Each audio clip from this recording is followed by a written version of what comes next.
मोदी सरकार ने अब की बार संसद के जरिए कांग्रेस पार्टी और डीएमके को, या बात करें पूरी इंडी अलायंस को, बुरी तरह से फंसा दिया है और ऐसा घेरा है कि इस वक्त सोनिया गांधी, राहुल गांधी, एमके स्टालिन से लेकर जितने भी पक्षी हैं, ममता बनर्जी, उनको ना उगला जा रहा है ना निगला जा रहा है। क्या स्थिति कर दी है? वह स्थिति है एफसीआरए पहला, परिसीमन बिल, महिला आरक्षण और एक देश एक चुनाव। और डील जो है वो एफसीआरए वर्सेस, ध्यान रखिएगा एफसीआरए कितना खतरनाक है, एफसीआरए वर्सेस परिसीमन, महिला आरक्षण, एक देश एक चुनाव। जहां ये लोग कहते थे कि अगर परिसीमन हुआ और ये परिसीमन हुआ तो देश बर्बाद हो जाएगा, देश के साथ ये हो जाएगा, वो हो जाएगा, ऐसा वैसा, और सत्ता में कभी बीजेपी के अलावा कोई आएगा ही नहीं। वही लोग अब एफसीआरए ने इस 3 पर भयंकर तरीके से बुलडोजर चलाया, आपको दिखाने जा रहे हैं। क्योंकि इस एफसीआरए के जरिए क्या डीएमके और क्या कांग्रेस का स्टैंड है, वो आप सुन करके आपको हैरानी होगी। क्योंकि कांग्रेस पार्टी ऑलरेडी, इनके कई लाइसेंस रद्द हो चुके हैं एनजीओ के, सोनिया गांधी, राहुल गांधी के अकाउंट, इन लोगों के उस एनजीओ के, क्योंकि यही मालिकान, तो कह सकते हैं इनके अकाउंट फ्रीज हो चुके हैं। और ये लोग अब अपने आप को बचाने के लिए कह रहे हैं मोदी जी परिसीमन लाइए, लेकिन ये वाला जो बिल है ना एफसीआरए, इसको वापस कर लीजिए, नहीं तो पता हम चुनाव तब तो जाएंगे जब हम रहेंगे। पता एफसीआरए पहले आ गया तो हम पहले, हमारे पर बुलडोजर चल जाएगा, चुनाव हम क्या जाएंगे, इसलिए परिसीमन करा लो। चलिए दिखाते हैं पूरी खबर, अनुरोध करेंगे पूरे प्रकरण पर अपनी राय प्रतिक्रिया जरूर दीजिएगा वीडियो को।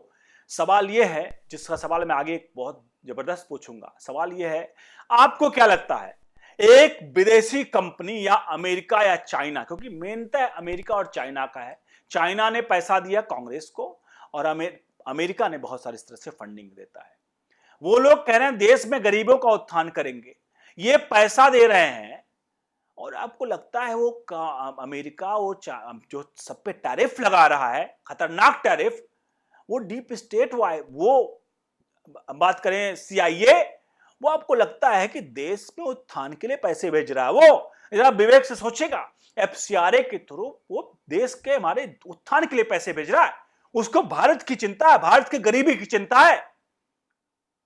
अगर कोई भी एक जिसका विवेक भी नहीं हो, वो भी सोचेगा भाई कैसे, क्या हित है अमेरिका का जो ये काम कर रहा है, और उस हित को खुद सोनिया गांधी, डीएमके ने भरे मंच पर इसको एक्सेप्ट कर लिया है, उसको आपको दिखाएंगे।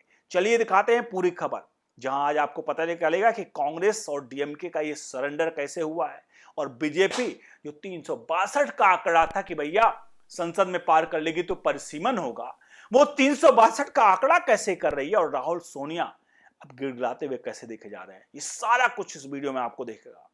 एफसीआरए अवैध फंडिंग को लेकर के किस प्रकार से दल फंसे हैं और परिसीमन पे इनको डील करने पर अब मजबूर हो रहे हैं, ये दिखाएंगे। चलिए आप पूरे मामले की तरफ चलते हैं। सबसे पहले हम दिखाते हैं आपको एक सबसे प्रमुख चीज, वो सबसे प्रमुख चीज है कि आखिरकार राहुल गांधी और कांग्रेस, डीएमके का, कांग्रेस पार्टी का स्टैंड क्या है इस एफसीआरए को लेकर के, वो आप सुनेंगे तो हैरान रह जाएंगे। देखिए आपके सामने है, देखिए कांग्रेस और डीएमके जो ये एफसीआरए बिल है, उसे बिल वापस लेने की मांग कर रहे हैं। विपक्ष का आरोप है कि इसके कुछ प्रावधान अल्पसंख्यकों और ईसाइयों को विदेशी फंडिंग को प्रभावित कर सकते हैं। बीजेडी और एनसीपी एसपी इसे संयुक्त समिति के पास भेजने का सुझाव दिया है। सरकार का कहना है कि बिल धर्मनिरपेक्ष विशेष को निशाना नहीं बनाता है, उसका उद्देश्य विदेशी फंडिंग में पारदर्शिता और निगरानी बढ़ाना है। भारत ने अमेरिका समेत विदेशी सांसदों की आपत्तियों को भी अपना आंतरिक मामला बताया है। कांग्रेस का क्या आरोप है, डीएमके का क्या आरोप है, आप समझते हैं? कांग्रेस और डीएमके का आरोप है कि ये जो एफसीआरए जो प्रावधान है, उस प्रावधान के आने से जो विदेशी फंडिंग होगी उससे अल्पसंख्यकों का हित है, और जो क्रिश्चियनों का हित है, ईसाइयों का हित है, वो हित नहीं पूरा होगा। अब हित क्यों नहीं पूरा होगा, अब जरा बता देता हूं क्या पूरा मामला, जरा समझिए। आखिर एफसीआरए बिल है, क्यों हित नहीं पूरा होगा? एफसीआरए बिल अब सिर्फ इतना ही कहा जा रहा है, फंडिंग लेने के लिए मना नहीं किया जा रहा है। एफसीआरए बिल के तहत कहा जा रहा है कि जो भी विदेशी फंडिंग होगी उसकी जानकारी सरकार का हक है कि वो जानकारी हासिल हो, क्योंकि अगर पैसा बाहर से आ रहा है तो किस काम के लिए आ रहा है, ये देश के 140 करोड़ नागरिकों को जानकारी होनी चाहिए। इसलिए सरकार जानना चाहती है कि एनजीओ के पास पैसे आए और किस लिए आए, किस काम के लिए आए, किसने दिया, इसकी जानकारी सरकार के पास होनी चाहिए। और सरकार ये कह रही है कि अगर कल को कोई गलत काम में कृत्य हुआ तो पैसे को जो व्यक्ति के पास आया वो यूज नहीं करेगा, सरकार उसको लेकर के डिग्निटरी अथॉरिटी बनाएगी, वो इस मामले को देखेगा। यानी कि साफ है कि पैसा कहीं से आ रहा है। सरकार ने यह नहीं कहा है कि आप क्रिश्चियनों को, अल्पसंख्यकों को या किसी को पैसे ना दीजिए। सरकार का कहना है कि आप पैसे दीजिए, हमें कितने भी कोई भी आपत्ति नहीं है। आप अगर अभी तक 2 लाख करोड़ भेजा है तो आप 10 लाख करोड़ भेजो, आप 50 लाख करोड़ भेजो, हमें कोई आपत्ति नहीं है। आपत्ति सिर्फ इतना है कि अगर पैसा कोई आ रहा है तो उसका अगर सही तरीके से यहां प्रबंधन नहीं हो रहा है, या जहां से पैसा आ रहा है उस पैसे की जानकारी सरकार को नहीं है कि पैसा कौन दे रहा है, किस लिए दे रहा है, इसलिए सरकार इसकी आपत्ति जता रही कि यह हमें जानकारी चाहिए, क्योंकि 140 करोड़ के देशवासियों के हितों की बात है। ये सरकार ने प्रावधान एफसीआरए में ला रही, बल्कि पैसा नहीं रोक रही है। तो आखिरकार कांग्रेस पार्टी ये कैसे कह रही है कि इस प्रावधान से अल्पसंख्यकों और ईसाई संस्थाओं की विदेशी फंडिंग पर प्रभावित करेंगे? क्यों करेंगे भाई, क्यों करेंगे? हां, प्रभावित करेंगे। आप समझिए प्रभावित क्यों करेंगे, उसका सच्चाई समझ लीजिए। प्रभावित इसलिए करेंगे क्योंकि ये पैसे केवल ईसाई मिशनरियों या अल्पसंख्यकों के नाम पर हिंदुस्तान में आकर के इनसे हिंदुस्तान के लॉ एंड ऑर्डर को बिगाड़ा जाता है। अलग अलग समय पर दंगे कराए जाते हैं, अलग अलग समय पर आंदोलन को फंडिंग किया जाता है, टूल किट एक्टिव किया जाता है।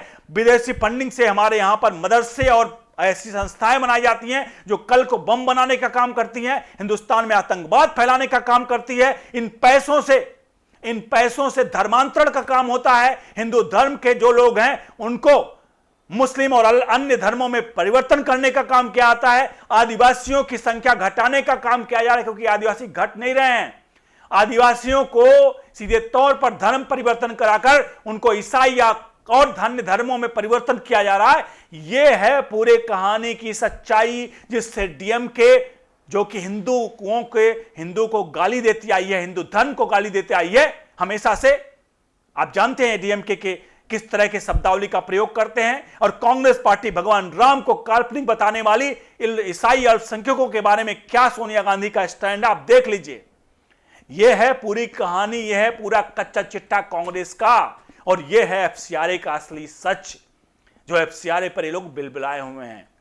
लेकिन इस एफसीआरए पर सबसे प्रमुख आपको समझना होगा इस एफसीआरए को लेकर के कि एफसीआरए, इसलिए अब इन लोगों को लग रहा है कि भाई एफसीआरए रुक जाए, क्योंकि एफसीआरए अगर आ गया तो ये तो बर्बाद हो जाएंगे, क्योंकि जो पैसा अब तक आया है पता लगा उसकी जांच हो जाएगी।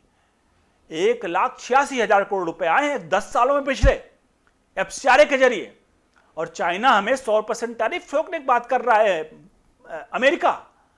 अमेरिका टैरिफ ठोक रहा कर हम व्यापार बढ़ाएंगे, करेंगे, और फ्री में हमें पैसे दे रहा है हिंदुस्तान को। किस लिए भाई, किस लिए पैसा दे रहा? सच सोचिएगा। इस सवाल का जवाब जरा आप भी कमेंट बॉक्स में दीजिएगा। एक भी लाइन कहीं भी गलत नहीं है कि आखिरकार चाइना पैसा क्यों देता है, अमेरिका पैसा क्यों देता है, ब्रिटेन पैसा क्यों देता है। इसके कारण है भारत में एंटी नेशनलिस्ट एक्टिविस्ट को एक्टिवेट करना, टूल किट एक्टिवेट करना, मैंने बताया आंदोलन को करना, एंटी नेशनलिस्ट आंदोलन को एक्टिवेट करना। नीट प्रोटेस्ट हो तो नीट प्रोटेस्ट की आड़ में विदेशी फंडिंग के जरिए खाना आ रहे हैं फ्री में वहां पर, मतलब किस तरह से बवंडर मचाया जाता है। इसलिए सरकार एफसीआरए लाना चाह रही थी, लेकिन लोग कह रहे हैं मत लाइए एफसीआरए, आप लाइए परसिमन बिल, आप लाइए जो करना है। इसलिए एफसीआरए को संसदीय कमेटी में भेजने का प्लान किया जा रहा है।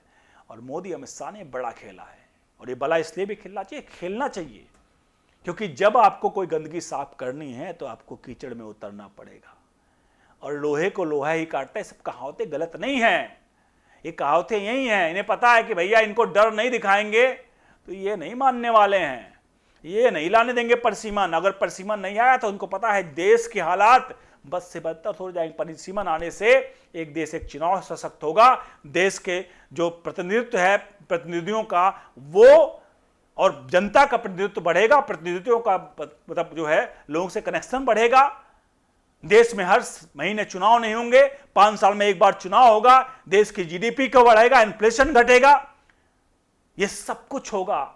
लेकिन कांग्रेस पार्टी को ये मंजूर नहीं था। लेकिन एफसीआरए बिल ने इन सब पे एक साथ बुलडोजर चला दिया और कह रहे नहीं भैया, एफसीआरए रोक दो और आप ले आइए कौन सा बिल, आप लेकर आइए परिसीमन और महिला सशक्तिकरण, जो भी हो, एक देश से एक चुनाव, सब कुछ लेकर आइए। आपकी इस पूरे प्रक्रिया पर क्या राय है जरूर दीजिए कमेंट बॉक्स में। बने रहिए ऑल न्यूज इंडिया के साथ। बहुत बहुत धन्यवाद।